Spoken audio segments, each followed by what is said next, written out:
Are you eating right now? No, I'm just gonna pound this drink real fast. You wait until we start recording the podcast, so you're gonna... Okay.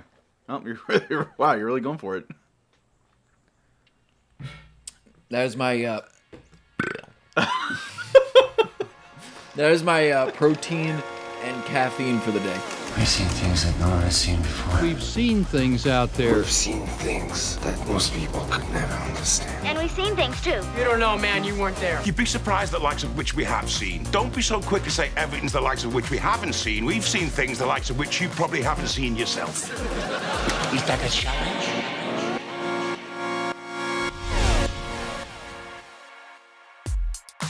Spoiler alerts for the films Longlegs, Kill Bill Volume 1, No Country for Old Men, The Big Lebowski, Fargo, Forrest Gump, Aliens, Pirate Radio, and soft spoilers for Alien Romulus. If anyone's listening right now, out of the blue, out of the nowhere, and they just stumble upon this, hi, how you doing? I'm Matt. I got my here buddy, Zach. Zach, you want to say hello? My here buddy? Hi, I'm Yes. Zach. Did you sleep last night? Not enough. Apparently. We are two indie filmmakers who love making indie films to varying degrees and lengths. And we also, we love doing that so much so that we started a film race called the Breakneck Film Race. We do it quarterly, and our next Breakneck Film Race, which is an opportunity for anyone, such as yourself, if you're listening, if you're interested, to make a short film alongside us, and we watch them down at the end of the week. This next one's going to be September 16th to the 22nd. The fun doesn't stop there, because we love watching good movies. Sometimes we love watching bad movies. Sometimes both sides of the coin can inspire us. And that is why we're here, because we've seen things. Today, we are going to be talking about the movie, which is dear to my heart, Pirate Radio.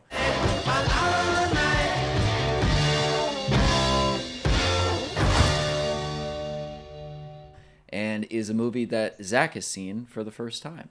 But before we get into all that, buddy, is there any film news that caught your fancy since we last spoke? Yeah, I saw one thing that kind of might be clickbaity, but Fede Alvarez, the guy that directed Alien Romulus, which I saw, and I thought I liked it a lot. There's a lot of fan service, but it was fun. I don't know did you see it? I don't want to spoil it, whatever. I didn't see it yet. I do want to see it. The timing hasn't been right. Overall, do you feel like, or let me ask you this, it's totally disconnected from the previous two prequels, right?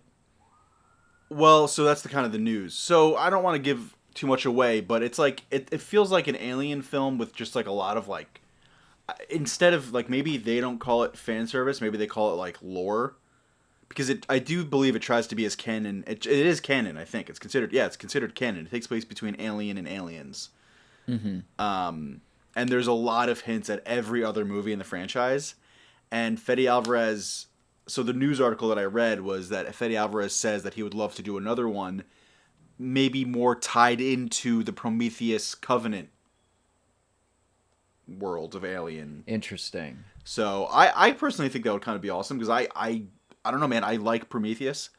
Mm-hmm. I even kind of like Alien Covenant. I don't know if I love Alien Covenant, but I just love David, Michael Fassbender's android character. So just whatever excuse there is for him to be in more of the movie, I would love to see that. So I don't know. Fede Alvarez seems to be wanting to do another Alien film. Alien Romulus is doing very well in theaters, which is kind of crazy that movies are like, there's like certain movies that are doing really well in theaters again, which like I didn't even think was still possible, to be honest. That's good. Well, hopefully that instills more confidence into creative storytelling as far as the studio finances are concerned. Well, granted, Alien is a massive IP, but Longlegs is like the highest grossing film from Neon or something like that, or one of the highest grossing films that Neon has ever put out. I think it's done by Neon, and that's an original IP. Did you like it? Did you see it? No, I didn't like it. I didn't like it either. Dude, it was such a fucking bummer. Like, I was so looking forward to it, and then, like, spoiler alert, it's like, he worships the devil. I'm like, are you fucking kidding me? Like, had such good, like, yeah. I don't know, there was, like, the atmosphere was so cool, and then the story was so corny and lame. I'm like, really? She's, like, a psychic, but then you never go back to that? and he worships the devil, and that's where all this evil is coming from, the devil. Like, are you fucking kidding me? Like, I thought it was gonna be a Silence of the Lambs type, like Buffalo Bill, you know what I mean? And it was just like, no, it's devil worshipping that gives them a magical power in a doll. I'm like, you fucking kidding me? Yeah, like the moment. All right, well, I was on board up until literally the last scene. This is the Longlegs episode now, by the way. It sure is. Longlegs. I thought it was a compelling setup, and the very compelling setup. Yeah, very compelling, and the lead was a intriguing character, and I think by the time the mom, obviously we're going into spoilers here. Yeah. By the time the mom starts talking on the phone with her, like the second interaction in the movie, I was like, something's up here. Either it's with the mom or something's intercepting the call. And by the time the mom, her kill in that car with the rifle, fucking savage. I love that. That was pretty sweet. Yeah. Yeah. And then once she shoots the doll and that powder leaves the protagonist, I was still on the edge of my seat. It was like, what did this all mean? And then all it took was 3 minutes to just go down the train. Yeah. Yeah, it was disappointing. I mean, but at least there's a new movie that's not an existing IP that is doing very well in theater, Yeah. Granted, it's, I mean, Nick Cage, I love Nick Cage. The director is Osgood Perkins, who's Anthony Perkins' son. Mm-hmm. Anthony Perkins from Psycho. Oh, okay. Yeah. So, whatever. It's, I'm just glad that a movie is doing well. I think it might be Neon's highest grossing film. Well, hey, I mean, it or maybe not Neon. Maybe in recent history. It's got to count for something. Oh, shit. Longlegs is number 2. It's right behind Parasite. For highest grossing movie of all time. For Neon. Parasite's Neon? I guess so, yeah. Distributed by Neon. Well, that's good. Parasite's much better. Yeah. Saying that lightly, yeah, it's a whole lot better. I will say Nick Cage's performance, though, was perfect. Yeah, he's for great. What he brought to the table. I thought his makeup kind of looked like shit, to be honest. Yeah, I mean, but I don't know. It's one of those things where it's like, is it crappy to support the character and the story? I don't know. Whatever. Anyways, I guess I'm just curious, jumping back to Alien Romulus, as to why they didn't just like wrap up the Prometheus trilogy. Because like, whether or not you like Prometheus or Alien Covenant on their own, you could tell that they were telling a greater story. I think maybe Covenant didn't do that well, possibly, and then I think Ridley Scott's like 86, and he's like, fuck it. I think he came up with an idea to follow up Covenant, but I think he was just like, fuck it, I'm not gonna. Yeah.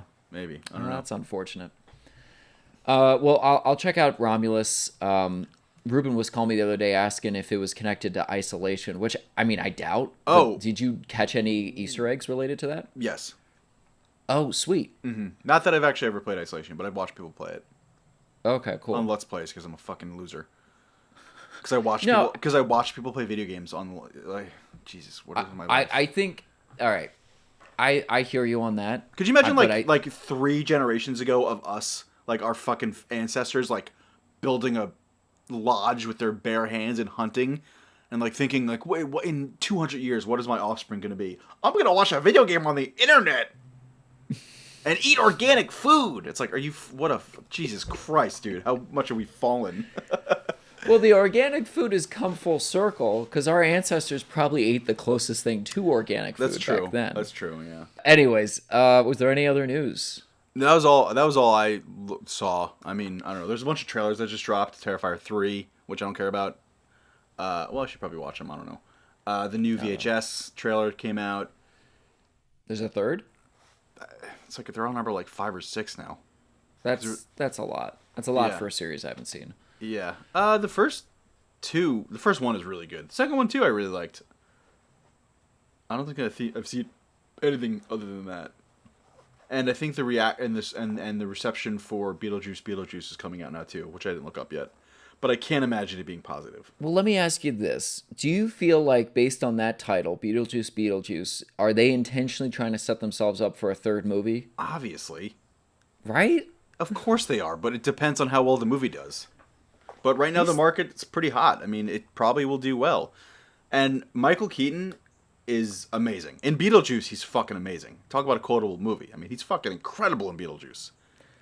Does he seem consistent? Is there something, I understand it's been a minute since the first one. Do you feel like Michael Keaton is consistently one note based on the trailers with this one? Based on the trailer for this, is he one note? Because I sort of remember him being a lot more animated with his octaves based from the in original Beetlejuice film. 1. Yeah. Well, Yeah, this is the first one. it's the trailer. You can't tell. Also, Beetlejuice came out in 1988, I think. It's literally as old as I am. I came out in 1988.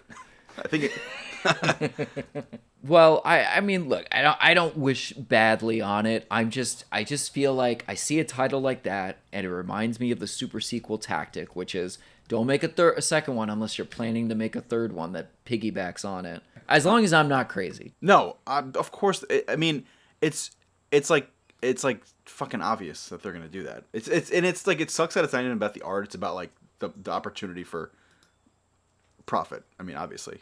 Yeah, of course.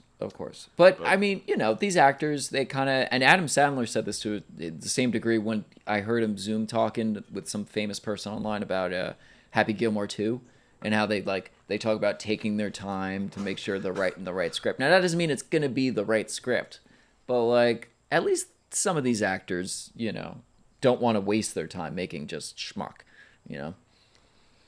Just because he says that doesn't mean shit. We took our time. I mean, he is the center of it, so it is good PR for him either way. Yeah, I know. Yeah, we'll see. Hey, glass half full, because even if these new movies are stinkers, we have riches of good movies left to see.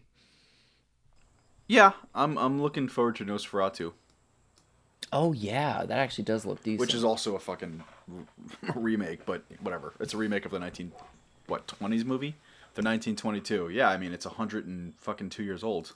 I don't have movie news, but I do have a question. Do you remember that film? Because you mentioned William Dafoe and Nosferatu. Do you remember that film that supposedly was made starring William Dafoe that is intentionally going to be released like 100 years posthumously? Yeah, I was just actually looking that up again recently. I think John Malkovich is in it as well. Oh, really? I think so. Yeah, what a fucking pretentious shitbag thing to do. Yeah. Yeah. Sorry, that's how I feel. Like I think that movie should be exempt to people who are part of like a Make-A-Wish Foundation. You know what I mean? So you're on your deathbed. I think you have a right to see it before you go. We're the people who appreciate these people. Yeah. I'm gonna make that my wish. Oh, Robert Rodriguez directed it. Robert Rodriguez. I think really? so. Yeah. No wonder. Huh. No wonder he doesn't want to release it. He hasn't made a good movie in fucking 20 years. Oh shit! Shots fired. Well, I mean, really, just come on, dude. What the fuck? He made such good Hold movies, and then he fell off. Well, let me see. Let's see. Robert Rodriguez. Sorry, Robert. Roger Rodriguez. It's his cousin. Big Spy Kids fan up here over here. Ugh, come on. I mean, Spy Kids is like a great movie, but his best movie is From Dusk Till Dawn.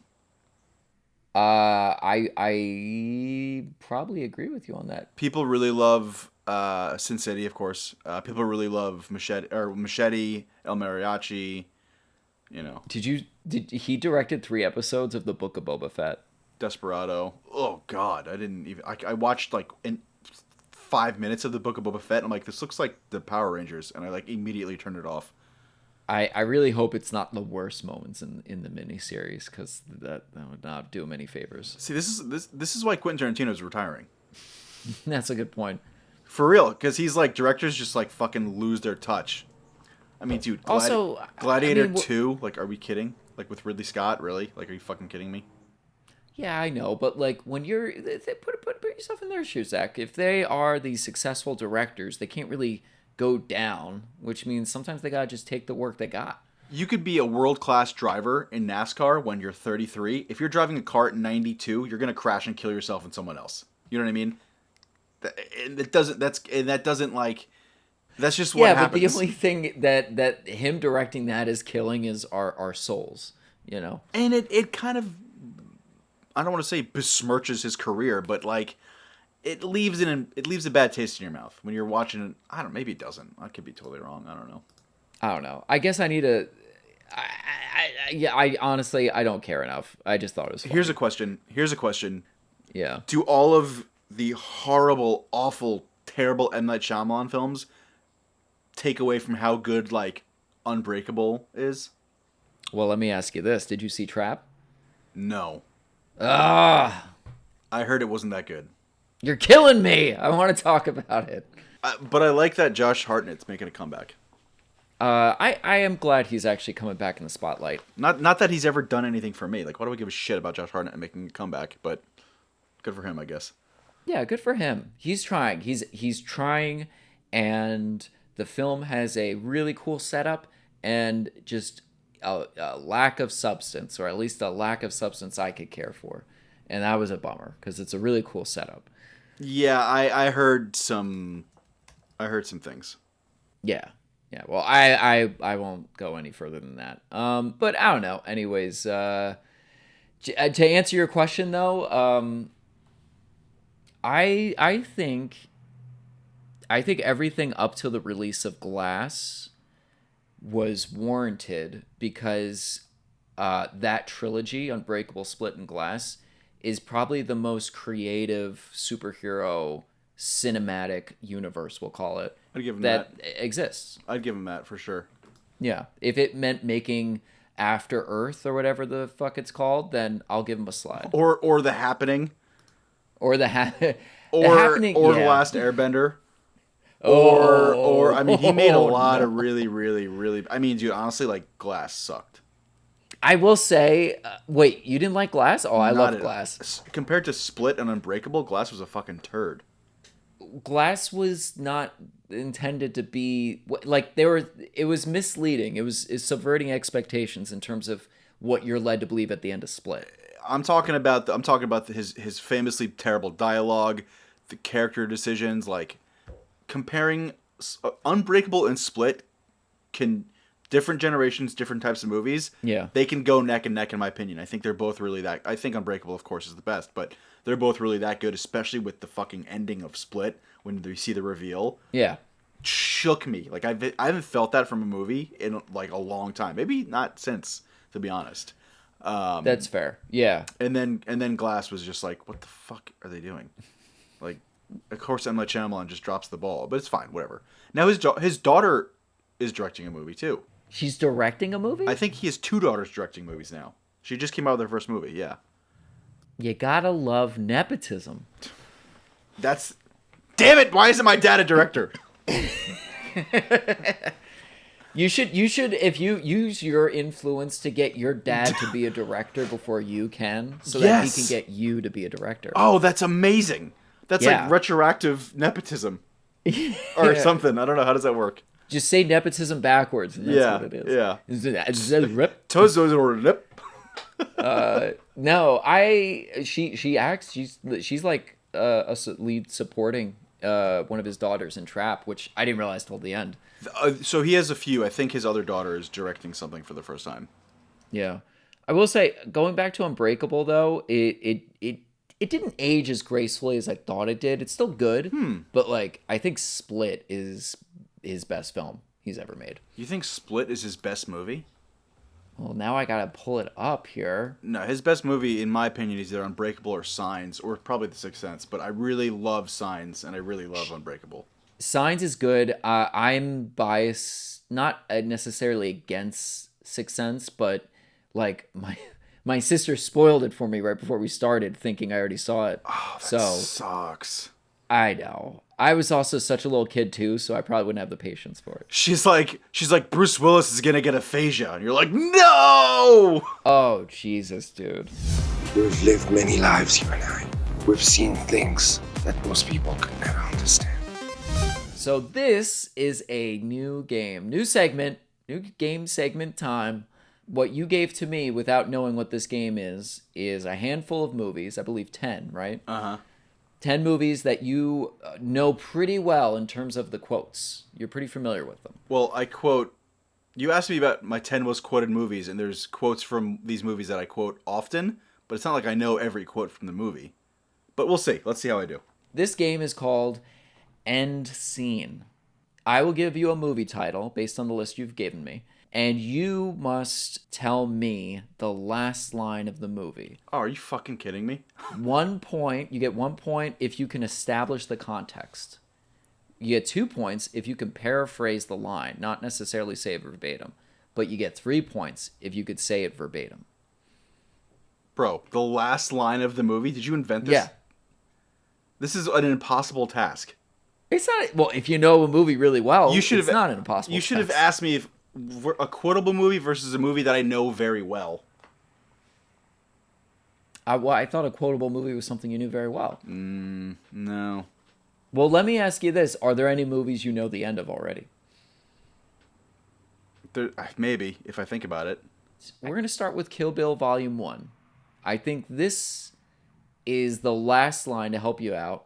And this one pretty much is like the big cliffhanger that sets up the dramatic I know what it irony is. for the I know what it second is. one. I know what it is.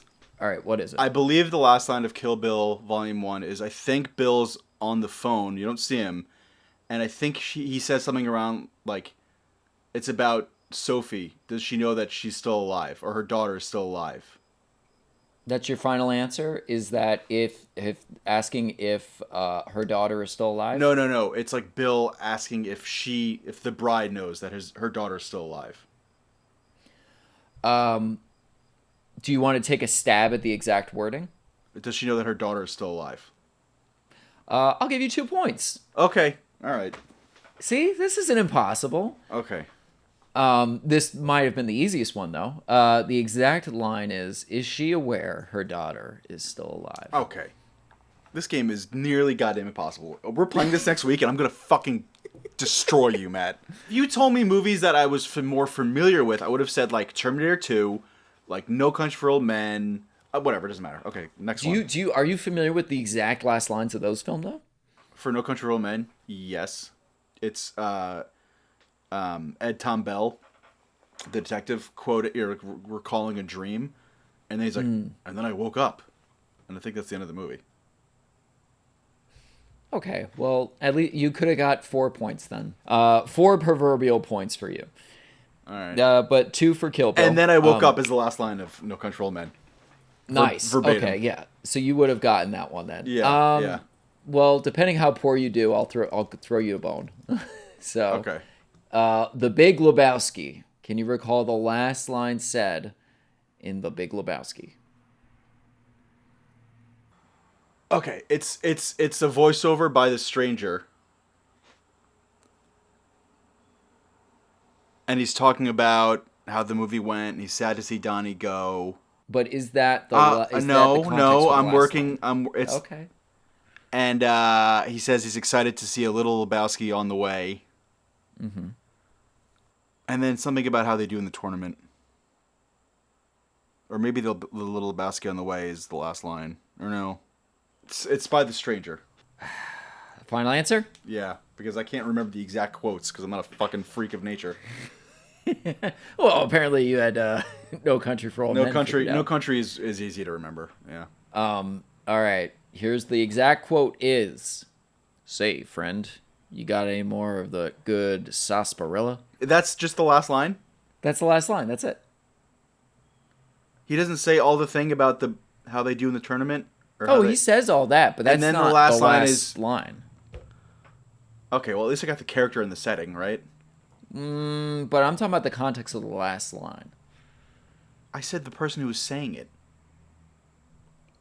Yeah, but he's talking to the bartender asking for a drink. Oh my god, you son of a bitch. Fine, I'll give you 1 point. I'll give you 1 point. Fargo. You might have this one, actually. Okay, I can't remember. I think it might be Frances McDormand driving with what's his name in the back. And she says something like, all that for just a little bit of money. There's more to life, than just a little bit of money. All right, that is 0 points. God damn The it. scene is actually after that, between her and her husband, reflecting on the miserable world they live in, while still being optimistic about their upcoming baby, to which the last line is aptly, 2 more months. 2 more months. Oh God. Oh, that's when they're talking about he got the stamp. He got the 2 cents. stamp. He got the 2-cent stamp. Yeah. And they're kind of just sitting in bed looking at the TV. Yeah. Forrest Gump. The last line in Forrest Gump. I'll tell you what the last thing happens. Forrest gets AIDS from Jenny. She had AIDS. She died of AIDS. Yeah. And they got married knowing that she had AIDS. I'm assuming they, No, consummated they totally did not. Consummated their marriage. No, they did not. You don't think they banged their wedding day? No, because she told him she had AIDS. She didn't tell him. She just said she didn't know what was wrong with her. Well, they left it ambiguous for whatever reasons. Yeah, because Forrest gets AIDS. That's the last line in the movie. Forrest gets AIDS. No. Final answer? No, oh, Jesus. It's his son on the bus, right? It's his son on the bus, and Yeah. he's like, my dad has AIDS Gump.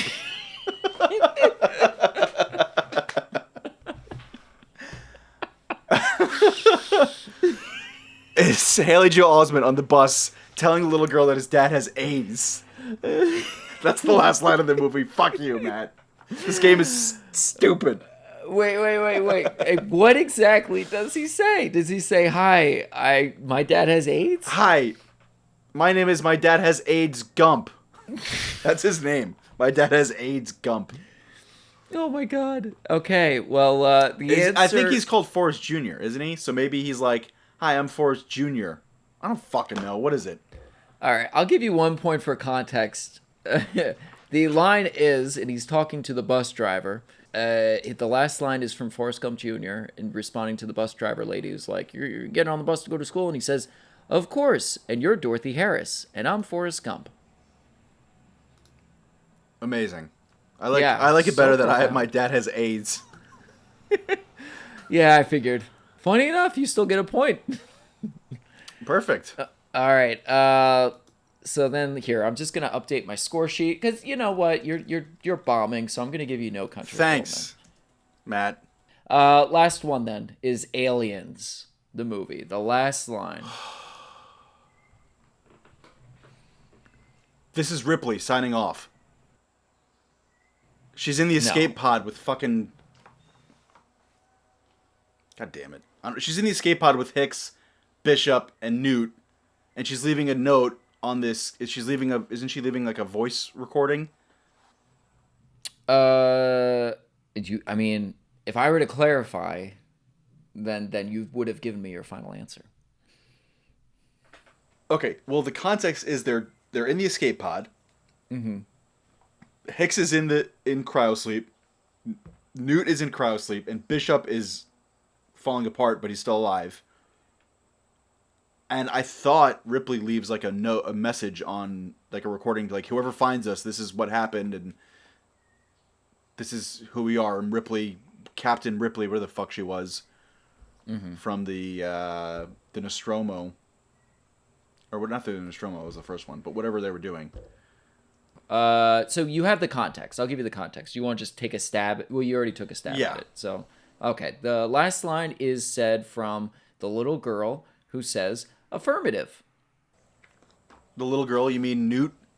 Yeah, Newt. That's it. Okay. Yeah. So that gives you a total for 1, 2, 3, 4, 5, 6. For 6 movies, you earned a score of 8. Hey, it's my favorite number. Oh my god. Look at you.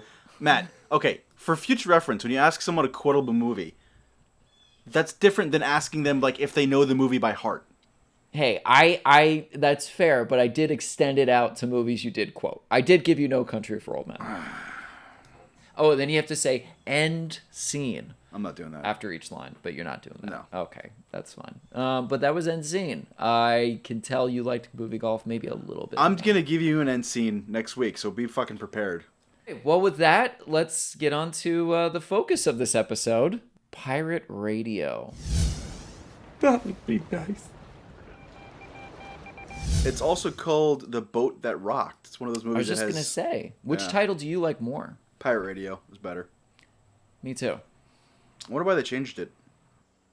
Oh, it was originally called The Boat That Rocked, and received mixed reviews and criticism for its length. But in the North American release, and the film was cut by 20 minutes and retitled Pirate Radio. Funny enough, there were a good amount of deleted scenes that I could go further in depth into later on that I think were aptly removed. Okay. For tonal reasons, not like they were bad on their own. But this film is like a really it's refined in terms of like what it's doing. Everything is consistently moving the story forward, even though it's very ensemble. It's very, flavor of the week within itself as it covers sure. over the course of a year. Sure. And it has a fucking killer soundtrack. It does. I really like the Kinks, and they played a lot of Kinks in this. Yeah, a lot of Kinks. You got the Who in there. I think there's so much. Just right off the bat, I want to say that I think the cast and the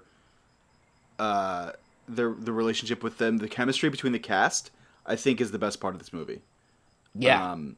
Seeing Philip Seymour Hoffman is like it's like just so awesome. He was such a fucking amazing actor, and it's such like a awesome treat to see a new movie that I haven't seen with him in it, to see a new performance of his, because like he's been dead since 2012, so it's like it's very rare you get to see a new movie that has him in it, new to you. I agree. I love Nick Frost. I thought Bill Knightley was amazing in the movie. I love that there's a little Shaun of the Dead reference. Well, it's not a reference, but Bill Knightley and Nick Frost are both from Shaun of the Dead. Sure. It was a lot of fun, the movie. Kind of light on, like, substance in some ways. Not substance, but, like, character growth. It was lighthearted. It was, like, lighthearted. There wasn't much of, like, a character arc or redemption or growth. But it was kind of just, like, a fun sandbox to play around in with these characters and, like, have them, like, experience fun stuff. It's a little bit of, like, a coming of age, I guess, with the kid, right? Totally. The kid is definitely like the analog for like all of the, I would say not just the youth, but also just the newcomers to rock and roll, I suppose. Like if you're being initiated into this genre and you're watching this film, you're most likely identifying with the kid. Mm-hmm. Kind of like how you identify with Elliot Page in Inception. There's just those kinds of characters that serve that role. That is not a movie. No. That's a bad. No, because all the establishment. But there's such a better. I would. No, okay. I get what you're saying, but that's a bad example. I would say Why is that a bad example? The right example would be like Almost Famous. That's what it reminds me of. Well, tonally, yes, I'll agree with you. Much closer than Inception to Pirate Radio. I'm not talking about tone. I'm just talking about. I know. It's just Jesus Christ, Matt. The exposition and like how everything's laid out. I get it. Right. Yeah. So let's say it reminded me of Almost Famous. More, yeah. It reminded me of Almost Famous, and I mean Almost Famous is like a goddamn perfect movie. I love that movie. Mm-hmm. It's not as good as Almost Famous, but it had some of the same elements. Especially, Phillips. You've seen Almost Famous, right? I saw it once. It didn't stick with me, but I understand why everyone loves it. God, Matt. So don't be like that. Come on. Well, anyway, Philip Seymour Hoffman is amazing and Almost Famous, and his character kind of reminded me of his same character in Pirate Radio, which I really liked because it's like I get to see more of that character.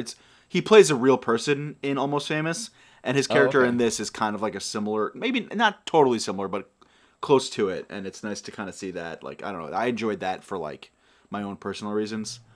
Yeah. I just a couple last things I want to just start off with. 3 people from 3 of my favorite like English TV shows are in this movie. Mm-hmm. So I know who you're gonna say too. Okay, then who is it? Chris Dowell from the IT Crowd. Mm-hmm.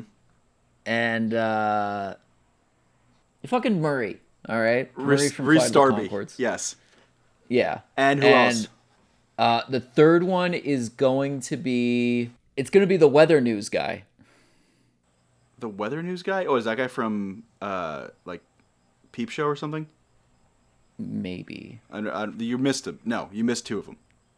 I missed 2 of them. So all right, Catherine Parkinson, who plays the lesbian, yeah, she's from the IT Crowd as well. That's right. I forgot about that. And Nick Frost in Spaced. Oh, I forgot. I keep forgetting Spaced is a show and not just a miniseries. Spaced is fucking awesome, dude. No, it is. Yeah. I don't mean disrespect to it. It's great. No, I'm just yeah. So it's like funny that yeah. like there's like Spaced, the IT Crowd, and Flight of the Conchords, three of my favorite. It's a fucking stellar cast. Well, Flight of the Conchords is New Zealand, but yeah. Yeah, that is the best part, and I think it's almost like what their role is. If anyone's listening to this and hasn't seen the movie, don't do it. But if you ignore my warning, because we're gonna get into spoilers, it's almost like they're all shepherding the spirit of rock and roll by each taking their turns as DJs. Well, except for the cook who's feeding everybody and the ship crew people that steer the ship. But aside from them, it's everyone taking a turn, like a certain hour, maybe 2 hours a day, like DJing just rock and roll music and all the sorts. Yeah. Bringing their own personality to it, and also at the same time, kind of like all living under one roof in a very eclectic location, and just living out their best lives. You know, there's a line Philip Seymour Hoffman gets to near the end of the film that I guess I'll just jump ahead to because it's so apt, where he says, you know, he's reluctant to believe it, but then he eventually admits it, which is these are the best days of our lives. And that is aptly what this is, because it covers the last year of this boat. So the movie was loosely based on Radio Caroline, a popular radio ship, which was with a similar history and style. And this is following the last years of it before it got the plug pulled from it. I'm so good at talking. You're great. Thank you. You should have a podcast. This is where I spend days of my lives editing myself. But nonetheless, I love this film to death when it first came out. Interesting. Okay. Is when I saw it, and it's a wonderful case study in just like really good chemistry. You know, like there's a lot of funny dialogue. Yeah, there may not be a lot of character growth and substance, but I think it is trying to tell a different story, as I explained before, and to which it's almost like every character just has a part to play in that bigger piece. And whenever two people who clash are in the same room, something quippy is being said, something snarky is being said, or maybe people are jumping off the boat. Nonetheless, it is entertaining and silly, and I'm all for it. Also, the guy Twat was the guy from Pirates of the Caribbean, which is great. Yes. Which is great. Yeah. He's great in it, and also that Prime Minister who. Kenneth, whatever his name is. He's great. That guy's good. Yeah, he's also really good. It's just it's A+ cast all around. Fucking love it. I like right off the bat. I said the chemistry between the characters is like the best part of this movie. It's just amazing casting. Yeah. I don't know. Maybe I'm just biased because of Philip Seymour Hoffman, and I love Nick Frost. So like, those two guys just bring so much. But even everyone else brought a lot too. You know. I don't think anyone made me cringe. Maybe the closest thing that made me cringe would have been the guy who played King. What's his name?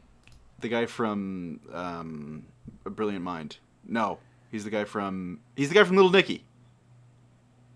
Oh, is he? Isn't he the guy from Little Nicky? Doesn't he play Little Nicky's brother? Yeah. He kind of was the same character from Little Nicky, to be honest. He seemed like the same kind of guy. I haven't seen Little Nicky, but that's funny. You haven't seen Little Nicky? How have you never seen Little Nicky? I haven't got around to seeing it. That's all. You can make that the next film. Well, I'm not inspired by it, but it's just so fun. Well, you know, it's a loophole. The line. Yeah. Yeah. No, it's the closest thing I could say to like what made me cringe was him slapping her ass, you know, and like trying to convince her that she's not a lesbian. Yeah. I mean, the rest of it, and you have to sometimes give a little bit of, I wouldn't say grace, but a little bit of like patience, I guess. In the first of all, the film came out in 2009. In the 1960s, that would have absolutely happened, to be honest. So. Oh my God, it did come out in 2009. Yeah. Yeah, exactly. Like it's an accurate depiction of the times. I think it's fair to say. It absolutely is. Yeah. But like for the most part, he's kept in check because the characters call him out whenever he's part of something wrong, and whatever. Yeah. The show goes on. Yeah. Also, stellar music choices to go with the montages and the opening montage, and just how much fun it is with like the radio dial sound effects and the graphics, kind of like bringing in a new shot of. There's so many cutaways to listeners. That's fun. And that was really, I think, quintessential to just establish of how much of an impact the ship actually has on the UK. It was giving me Truman Show, obviously, vibes. Yeah, that's a good point. I didn't think of that. Yeah. Totally Truman, and Philip Seymour Hoffman's there to just introduce us into this world. And the moment he kicks us off, I cried a little bit inside. I was like, I miss this guy. I so know, much. dude. He has such good monologues in that movie. Like, Yeah. some of the shit he says is so heavy and poignant, and it's just like, fuck. It hits so much harder with how history went with him. You know what I mean? So Richard Curtis directed it, and this guy Richard Curtis, he has like a cult following. I've actually never Really? seen his other movies. I mean, I've seen Four Weddings and a Funeral, but I think he just wrote that. I don't think he directed it. But he directed Love Actually, which people love, and he directed About Time. So like two kind of famous romantic comedies that people really love. I haven't seen any of them, but people like love About Time and Love Actually apparently. I've never seen them. It's surprising that you'd think that a guy writing a romantic comedy would have more of, if known for writing romantic comedies, would have more of like a love interest thing in here. But I'm kind of happy there wasn't. There was a micro one, I guess you could say, like a little bit of a relationship thing, but it didn't like drive really any motivations or anything like that. And He's not like that guy who directed Iron Man 3, who's just known for always wanting to put a Christmas reference into his films. Who directed Iron Man 3? Jon Favreau. I'm pulling it up right now. It wasn't Jon Favreau, was it? No. He only did the first two. Okay. Yeah. No, that's not his staple. Yeah, I was gonna say I don't remember Christmas. Was directed by Shane Black. Oh, you know what's crazy? Shane Black was in the original Predator as an actor. Really? Yeah. All right. Maybe I'm thinking of the writer then, because I just No. looked at his credits. He became a director afterwards. Oh no, yeah, he did direct Iron Man 3. Yeah, Shane Black. He directed Iron Man 3, then The Nice Guys, and the new Predator, or not the new Predator, but the one that came out in 2018. Okay, Shane Black. Okay, director trademark. Shane Black. Christmas, except for the prologue. The whole movie is set at Christmas time. Black's Lethal Weapon in 1987, The Last Boy Scout in 1991, The Long Kiss Goodnight, Kiss Kiss Bang Bang were also set on Christmas time. Last Action Hero, which Black did not direct but helped write, was at least partially a Christmas setting. Interesting. I fucking love The Last Action Hero. That movie's so underrated. I just don't You've see never it. seen it? Well, looks like I know what movie we're watching next. Awesome. Well, anyways, we're getting off track. To echo your sentiment, I'm glad this guy didn't wedge a very like hardcore rom-com into this thing. Yeah. Like he knew his place. He knew what the story was. So Carl's kind of like introduced to everybody, including a Nick Frost with sexy sideburns. I gotta tell you, Nick Frost looked awesome. Yeah, he did. Yeah. And he had another great line down the road, which is, "I love a good girl with." Wet hands. yeah, that was funny. The old switcheroo, which again today, it's a little Yeah. By the time we get to this point, we're introduced to like Parliament, and we also have the first discussion where they're actually with British government officials deciding what to do with pirate radio. Even though the higher up is like, they are not technically doing anything wrong, but because he's bringing it up, it's like still something they don't want to deal with. And so then you have our lead antagonist, Sir Alistair Dormandy. He's like, oh, I'll have it off the air by the end of the year. From there on, it intercuts between the pirate crew, which is always hanging out on their boat. You never see them on land. And then it intercuts to our little prime minister and his number one man, Twat, played by, what's his name? The dude from Pirates of the Caribbean. I don't know. Yeah. Similar energy as the character from Pirates of the Caribbean as well. It's close. Like I think they saw pirates and like, this is the perfect guy for the role. Yeah. Pirates of the Caribbean, pirate radio, The guy can't escape the pirate theme, apparently. I wonder, like, I know that it's based on some reality, so like, I really wonder why, like, England was so, like, had such a heavy censorship back then. Oh, like, was Margaret Thatcher the prime minister then? I think that was a little bit later, right? Because she was a fucking, you know. Speaking of quotable movies, Austin Powers, which I gave you, Margaret Thatcher naked on a cold day. Why did they censor rock and roll? Well, it was just a lot more strict. It was just a lot more like prude back then. You know what I mean? I mean, just Yeah. I mean, everywhere. You know, before we degraded into what we have today, which is, you know, kind of lunacy, but whatever. It's fine. True. I'm rolling with the punches. Well, trying to. My algorithm is trying to kill me.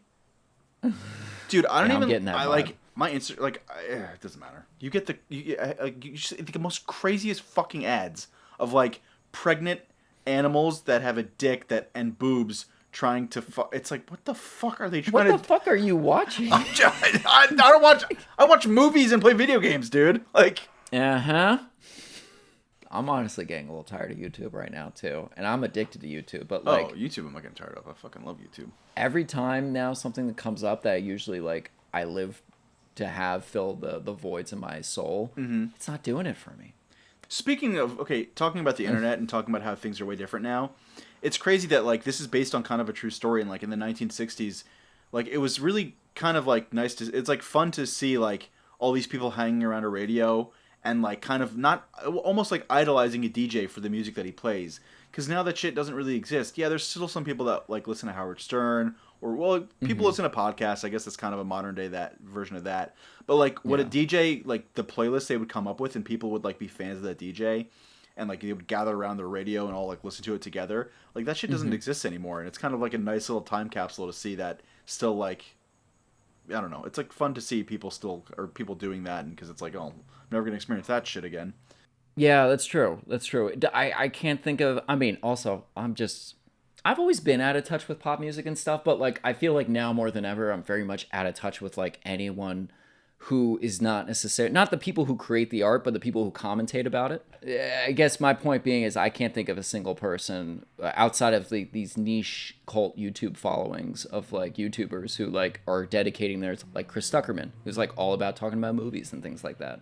You know, like, there's those types of folks, which I feel like are closer to the spirit of what these DJs are, in a way, you know? Like, but ironically, it feels like you can't get away with that now more than ever because of all these, like, the DACA. Copyright strikes? Yeah. Yeah, exactly. Like, the internet's so fast now. Like, when I uploaded our last video to the internet, I shared you the screenshot, but it was like, apparently, it's blocked in some countries by default because it just knew. Well, the last one was more of a watch long than it was, like, whatever the fuck this is considered that we do. But I would think the watch along probably was, like, closer to the tone of, like, us being DJs intercutting between, like, a segment here and there. Yeah, okay. Things I like can see that. Yeah. Which is fun in its own merits, but, like, yeah, it doesn't seem like in this day and age that stuff can be truly appreciated unless you are a radio DJ, you know. We're talking about DJs and how that is a relic of its own time. Yeah, that's a good way to sum it up. Yeah, totally. It's nice to see something from the past so, like, greatly celebrated. I don't know, because it makes me miss it, even though, like, I'm not going to listen to the fucking radio. You know, I'll just listen to my YouTube app. But, yeah. Or Spotify or something, but... Or just some, like, no commentary YouTube channel that just makes mixes of things you like. But I guess that is a DJ. It's a silent DJ in itself, right? Yeah, which is kind of sad because... It is. It's like... Yeah. That has less personality to offer than a charismatic AI DJ. Yeah, it's sad that there's, like, that's, like, a part of... So that's something missing now that we don't even realize is missing. Yeah. I mean, so there... To be honest, there is a local radio station, local being New York, WFUV, that I listen to, and they have, like, fun DJs, and they play really cool music most of the time, and that is pretty cool. Like, there's this guy, Binky Griptite, he plays some sick music, and that's, like, a fun thing that still kind of exists, but not really as big as, you know, something like pirate radio was. Sure. It's a different era, it's a different era. means of communication. Yeah. I like when Thick Kevin figures out that he's there to like reconnect with his dad, and you're like, oh, this guy like actually is putting two and two together, and then he just falls off the fucking bunk bed. I also love that he's the inciting action, I guess, for at least Carl, you know, to a degree in the film, of all the things that motivate this guy. Because you think Carl like kind of knew but realizes more that his dad's on the boat. I don't think he had the slightest idea in the beginning of the film. Okay, interesting. I thought it was Bill Knightley. Oh, well, I mean, as a viewer, sure, you could draw that conclusion. Yeah. You And know? then his mom being on the boat and she's just banging everyone. That's hilarious. I you know what? That was the only story thing I found inconsistent, which is like she sends him there to straighten up, but then she's a mess when she comes out there as well. I think it's because she's like one of those just like types of like mothers that like doesn't. She is a mess, so she just thinks that's the best. Just get him away, and maybe he'll become a man. I'll go and see, and not like put two and two together that he's just gonna go party his ass off. I don't fucking know. It's a movie, dude. Like, I know. It's, you know what I mean? Like, it's plot convenience. It is plot convenience. Yeah. I just almost feel like maybe, again, you know, being looking nitpicking here. But the only thing I do to improve that is like, what if it was his aunt that came onto the boat instead of the mom? And maybe the aunt, who's a swinger, like kind of knows something that he doesn't. You know, you want him to have a slutty aunt? Sure. Okay. How is it any different than a slutty mom? You can't bang your mom. I mean, you could. Oh, editorially, again, you could call this a nitpick, but I'm just more like noticing something. I'm not really criticizing it. But when Gavin makes his introduction, and then he goes and like messes around with the weatherman by like puts a bikini model or whatever. It wasn't bikini. It was just boobs. Yeah. Yeah, it was just boobs. And then he Yeah. writes "your mom," like he slaps that note on there. Yeah. The frame rate drops. And I think it's because they didn't have enough footage, so they had to slow down that one action. Interesting. I didn't notice that. That totally caught my eyes. Oh, and that part where he's like, Quentin's like, you know, we're due our last run, and then like flips from hop and stands on. He's like, well, no, I'm gonna just do it for 24 hours. And then the dude stands up. He's like, I'll split it with you 12 hours. And the other person stands up. The other person stands up. I was like, yeah. It's like one of those, you know. Also, something I thought was very interesting to note in that particular scene was the music. And it wasn't so much that they were playing rock and roll, because that wouldn't be emotionally apt. But whenever they cut back and forth, there generally is a contrast that's between the two, like on land and on sea. And on land, it's typically like, if it's diegetic, it's classical, you know? Mm-hmm. And usually if it's on the boat, it's rock and roll. And something that's fun and appropriate. But then when it came to this particular moment where everyone's, you know, deciding to stand up for what they believe in, even if it kills them, they play classical music or an original score. It's orchestral. And what I thought was really fascinating about that is that this is a culture, and these are people being human. You know, these are people who respond emotionally. And I think the music choice artistically reflects on that, because then when it cuts back to the British side of things, like the night the ship is officially hit, like all those moments, it's just crickets. You're hearing crickets in the background. Yeah. Very cold, very synthetic. And it's subtle, you know, but I really appreciated that one moment about it. Interesting. Yeah, it's a good take. You're not bound by rock and roll just because you love rock and roll. That last piece of composed music, I believe, was done by I think it was done by Hans Zimmer. Was it really? I think he did like a 6-minute long piece of music for the movie. That's amazing. Yeah. Actually, if that's the case, I'm really glad he did. I'm not sure if I think he did. I don't know. I can't remember. I read something about that a while ago.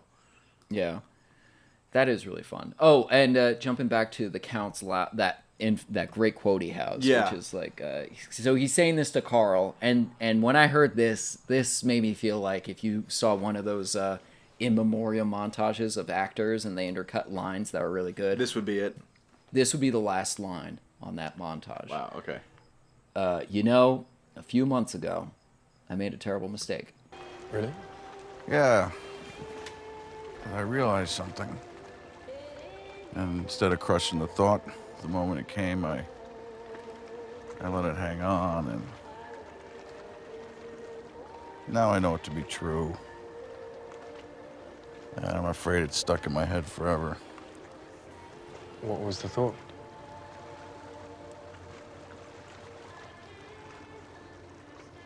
These are the best days of our lives.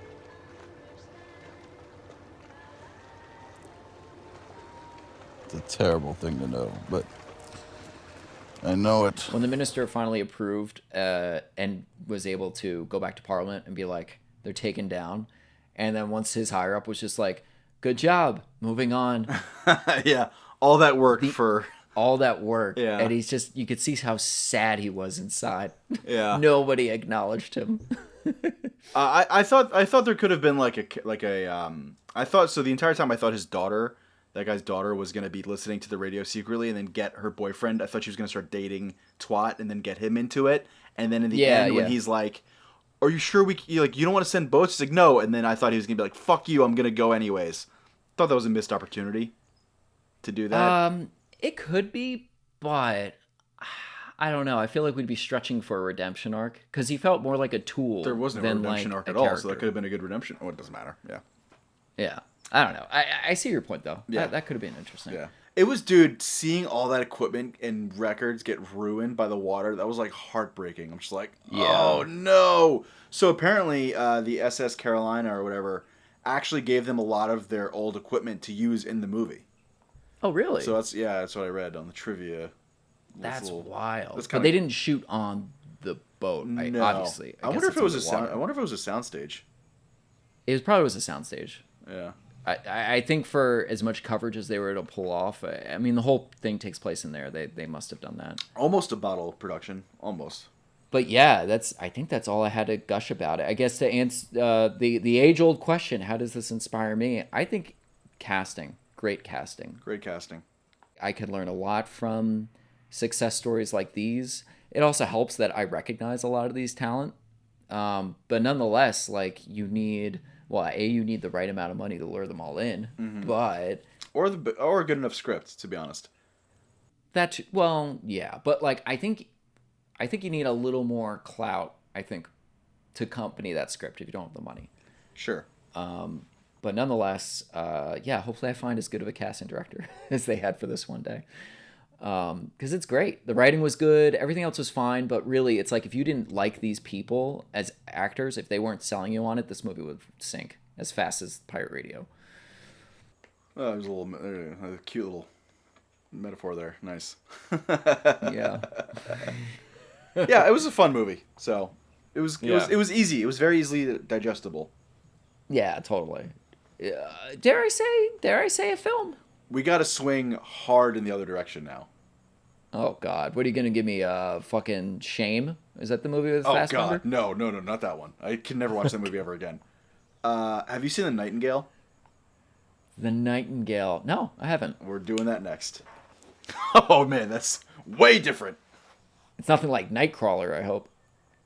Nightcrawler's amazing, but it's much darker than Nightcrawler. I do like Nightcrawler. Nightcrawler's awesome. Yeah. Anyway, Pirate Radio. It was a fun movie. It was honestly, dude. The best part was like seeing Philip Seymour Hoffman again. Like, Yeah. what a fucking awesome thing to witness him in a new thing again. To me, like I said earlier. So I had a feeling you were really going to appreciate that. yeah, going into he was this. great. He was always great. So Yeah. Rest in peace, Philip Seymour Hoffman. heroin must be really good, dude.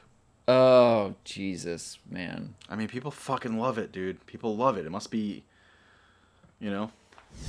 I've heard other things too. Plenty of other things. Strange, funny noises. And we've seen things too. Philip Seymour Hoffman, what was the last thing he was in? Hunger Games Mockingjay Part 2. Did you see those two movies? No, I see. The thing with the Hunger Games is like I watched like the first 2 or 3, and I can't remember how many I watched, and I just don't want. Like, I don't know if I should. Like, I'd have to go back and restart them all, and I just don't have like the patience for that. Yeah, that's fair. The first two I actually kind of enjoyed. I love battle royale type movies. Yeah, but that was the thing. I felt like not enough people when the first movie was coming out were even acknowledging Battle Royale, because clearly this must have taken inspiration from Battle Royale, because it's more than just a film, Battle Royale. Like there's the novella that we read in high school. That was like, like a short story or something like You that. read Like that, Battle Royale in high school? Yeah, but it's not. It's The substance is there, but it's a totally different story from the movie. Oh, okay. Yeah, totally different. But there was movies like Battle Royale before Battle Royale. Like The Running Man is kind of like that, and they came out in the 70s. I see. Well, I guess I have to look up when the original text came out, because I think it's pretty old. But I could be mistaken about that. When the first Hunger Games movie came out, I didn't hear anybody acknowledging it, and I think that made me a little resentful towards the film in the first place. So I don't like the first one, but I liked where the second one ended, and then I just never got around to seeing Mockingjay. Hunger Games feels like Battle Royale, Lord of the Flies light, like a more digestible for young adult. Mm-hmm. And I was like still kind of like looking for more movies like that, so I watched like The Running Trials. What is that fucking movie called? Where they run? Maze Runner. I watched Maze Runner as well. Oh. It was alright. I couldn't stay awake for that. Scorched Earth, I watched the second part. It was bad. Yeah. It feels like it just kept going down and down. Because I was looking for movies that were like Battle Royale or like... did you watch Alice in Borderlands on Netflix? I got through the pilot, but it didn't hook me. Oh my... It's so good. You gotta watch it. Yeah. You gotta watch the whole thing. It's so good. The live action or the anime? The live action. I didn't know there was an anime. Okay. I think there's an anime. Maybe it's just live action. Yeah. I saw a poster though. It's like it shits on Squid Games. Really? Yeah, I think it's so much better than Squid Games. And Squid Games came out after it too. I think Squid Games, up until the last episode, really was batting like 100 for 100. You know? It was good. I mean, no, it was great. Of course it was great. But I think Battle Royale, or I'm sorry, well, yeah, Battle Royale did it better. But I think of course Alice in Borderlands did it better. Well, shit. That's all I got, I guess. Yeah, I got nothing else. I'm tapped. Okay, well, this was a lot of fun, as always, buddy. If anyone's managed to get this far, thank you. I love you, and please like and subscribe to the channel and all that social media garbage. But more importantly, if you are an indie filmmaker in your own right, and you want to join along in the filmmaking spirit with us, we're going to put ourselves through torture and make a short film in 7 days, starting Monday, September 16th, all the way until the end of September 22nd, which is a Sunday. So it's 7 days straight. If you are interested at all, feel free to comment below, and we'll find a way to get a hold of you and put you in the roster. And yeah, but otherwise, I hope everyone's having a great day, and I hope if you like making movies, you keep making movies. Well put. Thanks. Thank you.